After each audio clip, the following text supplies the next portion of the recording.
Baik, terima kasih Bu Marta dan tim Mirai Asset Indonesia. Halo semuanya, selamat siang sahabat Mirai Asset Indonesia. Pada pertemuan kali ini, saya ingin sharing mengenai cara saya meningkatkan hasil dari trading saya dengan metode scalping, atau untuk minggu ini add-ons-nya dari materi minggu lalu.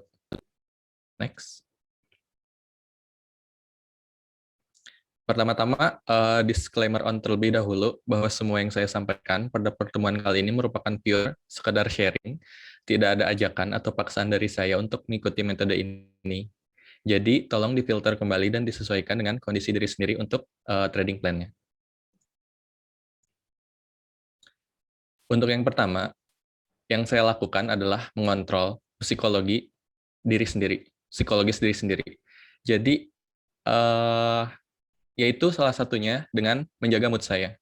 Nah, biasanya tuh saya sebelum berangkat kerja, suka dengerin dulu lagu-lagu yang ngebeat supaya meningkatkan hormon adrenalin di tubuh saya.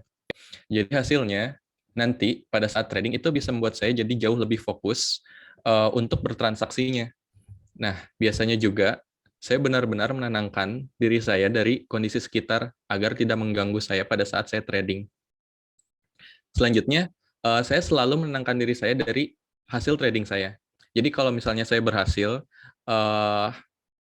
mempraktekkan trading plan saya, itu nanti saya akan mengingatkan ke diri sendiri untuk tetap tenang dan juga jangan jumawa. Begitu juga kalau gagal, selalu mengingatkan ke diri sendiri untuk jangan sedih dan jangan baper. Karena kalau kita sudah berhasil, terkadang kepercayaan diri kita itu meningkat pesat untuk sesaat dan terkadang berujung menjadi ceroboh dikarenakan sebelumnya sudah berhasil. Nah, hal ini bisa diminimalisir dengan uh, take a break dulu selama 3-5 menit untuk napas terlebih dahulu sambil wait and see dan melihat keadaan. Baru setelah itu bisa memutuskan kembali apakah akan melanjutkan trading atau tidak, seperti itu. Kalau dirasa sudah cukup, biasanya saya sudah logout aja, jangan buka-buka lagi atau bahkan saya uninstall gitu. Nah, biasanya kalau udah berhasil kadang itu juga saya lihat kesempatan dikit langsung hajar tanpa lihat situasi dan kondisi. Begitu juga kalau lagi loss gitu. Terkadang perasaan ingin balas dendam untuk membalikan uang yang hilang itu jadi meningkat. Alhasil jadi sama kayak tadi, lihat ada kesempatan sedikit langsung hajar tanpa melihat situasi dan kondisi. Jadi hal kayak gini mesti diminimalisir dengan cara setelah melakukan penjualan saham kita itu ada baiknya take a break dulu selama beberapa menit, ambil napas atau minum segala macam supaya kita tetap tenang dan menjaga fokus serta mood kita supaya tradingnya itu nggak berdasarkan perasaan kita gitu, tapi tetap melakukan analisa secara logika dan menggunakan akal kita seperti itu. Lalu juga harus membiasakan hal seperti ini tuh supaya kita terhindar dari mood yang jelek. Jadi kalau mood udah jelek, trading pun akan terasa nggak nyaman dan khawatirnya yang ada malah gagal terus di transaksi selanjutnya. Terus untuk selanjutnya itu kalau kita sedang trading, usahakanlah trading menggunakan akal, bukan perasaan. Kayak kata Om Ben lah, kita kalau udah trading itu harus kayak robot. Jadi jangan karena kita ngerasa, ini kayaknya masih bakal naik deh, hold dulu Padahal udah ada di titik cut loss trading plan kita. Gitu kan. Begitu juga kalau lagi naik. Hal ini untuk meminimalisir perasaan kecewa yang bisa berimbas kepada mood trading kita nantinya. Hal ini makanya harus selalu dieliminasi supaya nggak mengganggu psikologis diri kita dan kalau kita memang sudah merasa mood hari ini udah jelek, sudah nggak menikmati trading, dan nggak nyaman tradingnya, itu ada baiknya berhenti dulu. Jangan memaksakan. Karena biasanya hal ini akan berpengaruh terhadap pengambilan keputusan kita. Bisa jadi nanti nggak rasional untuk pengambilan keputusan trading selanjutnya. Next.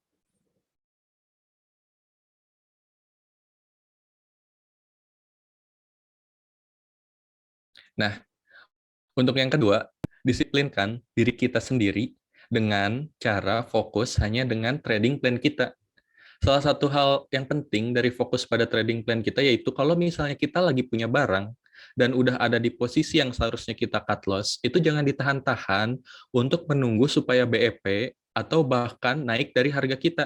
Kalau udah harus cut loss, ya harus cut loss.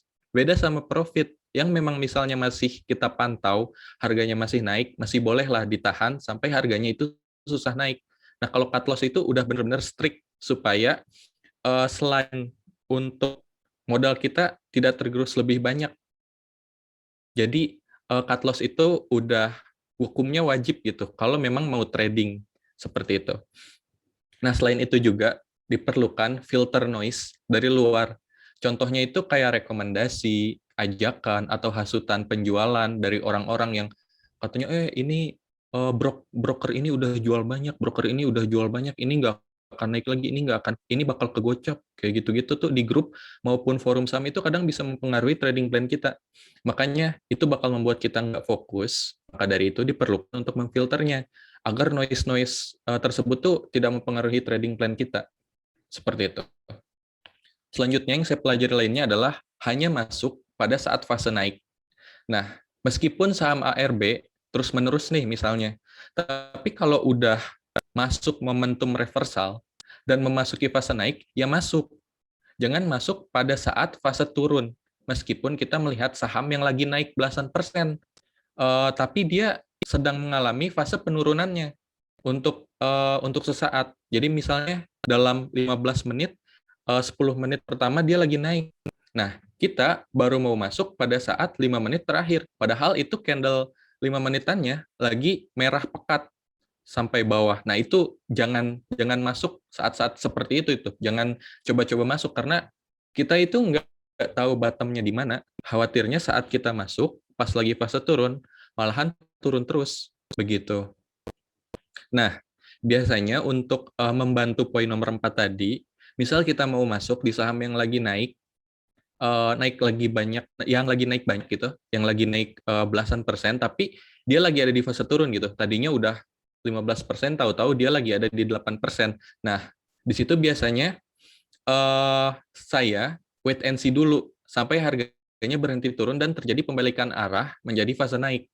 Nah, baru saya berani ikut masuk karena tadi kita hanya masuk di fase naik, jangan malah masuk di fase turun seperti itu. Jadi yang memang sahamnya lagi naik belasan persen tapi tiba-tiba di running trade lagi turun nih, biasanya saya langsung masuk tuh ke menu stock order, masukin nama sahamnya sampai mana dia turun, terus sambil nyiapin trade pembelian saya, berapa harga yang bakal saya coba untuk beli seperti itu.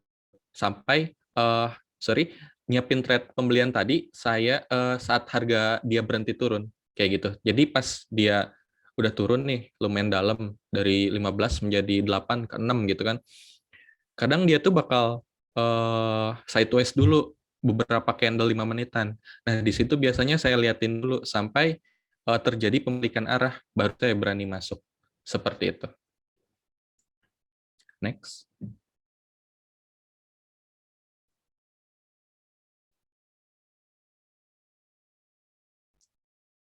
Next.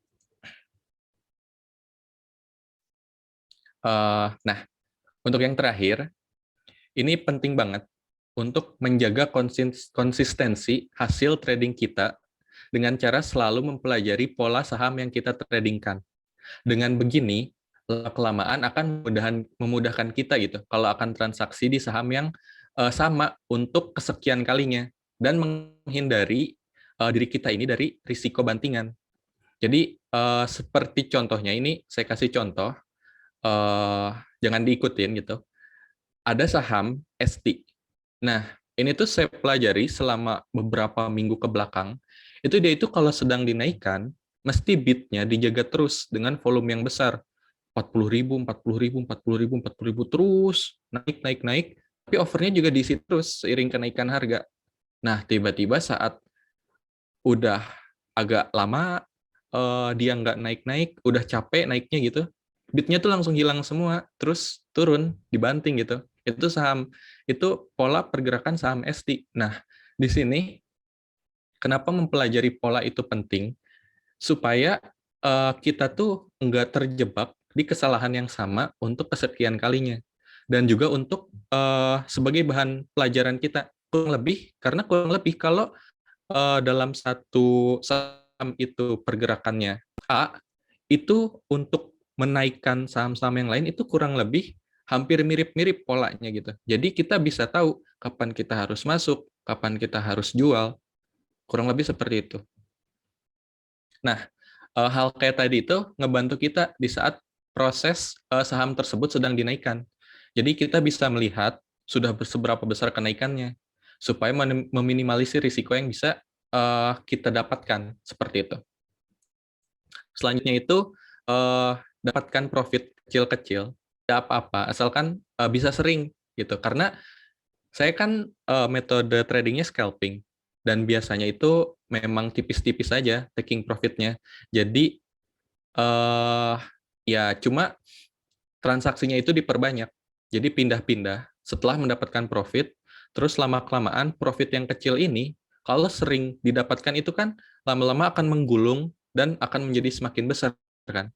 Nah, di sini untuk menjaga konsistensi kita, kita itu harus selalu menjaga agar jumlah profit kita selalu lebih besar daripada kerugian kita. Kita nggak apa-apa loss, kita harus maksudnya loss itu udah pasti menjadi bagian dari trading kita dalam sehari-hari kalau memang menggunakan metode scalping. Tapi usahakan bahwa kerugian kita itu selalu lebih kecil daripada jumlah profit kita. Sebab hal ini digunakan untuk menjaga atau bahkan meningkatkan kepercayaan diri kita.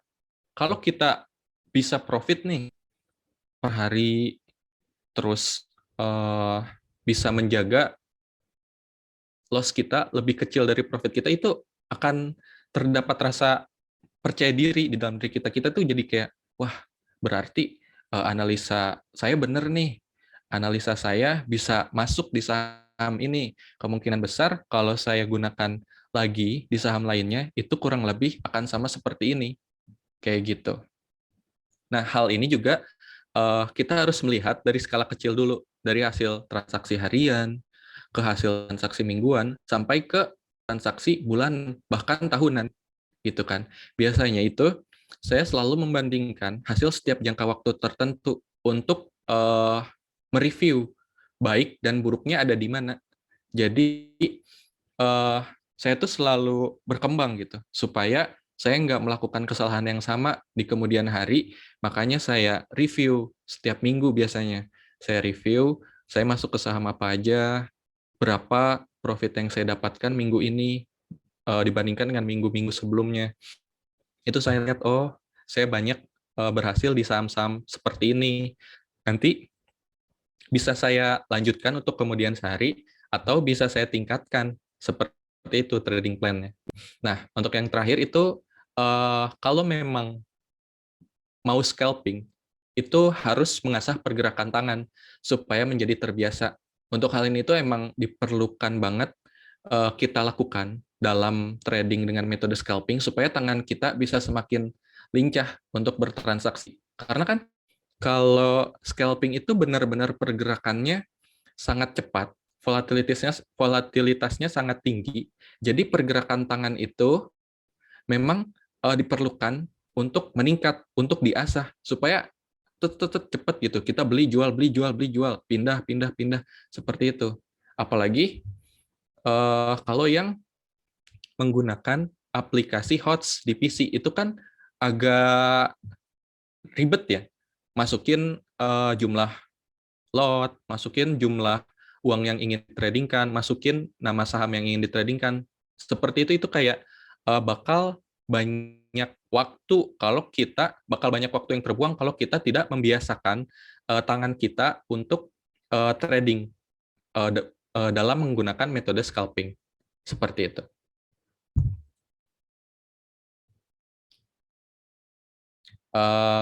Sekian pemaparan materi dari saya untuk tambahan dari materi minggu lalu. Terima kasih. Baik, terima kasih Mas Iban. Wah, materinya menarik banget nih. Jadi mungkin saya yakin sahabat Mirasat tuh pas minggu lalu udah denger dan juga udah banyak yang ngikutin termasuk saya. Jadi nah ini Mas Iban. Nah ini ada tambahan-tambahan nih untuk sahabat Mira Asset. Jadi bisa menambah kepercayaan diri gitu ya. Jadi semakin sahabat Mira Asset semakin terasah nih kemampuan tradingnya. Nah Mas Iban ini ada beberapa pertanyaan yang masuk terkait dengan yang dipraktekkan sama sahabat Mira Asset di minggu lalu nih. Saya coba bacain ya Mas Iban.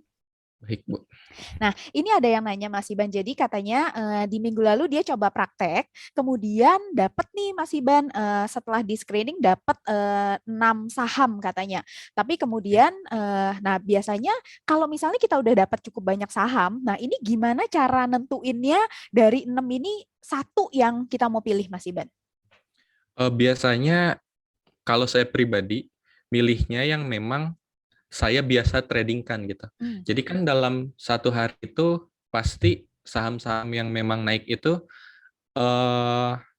ada yang saya ikutin gitu, Bu.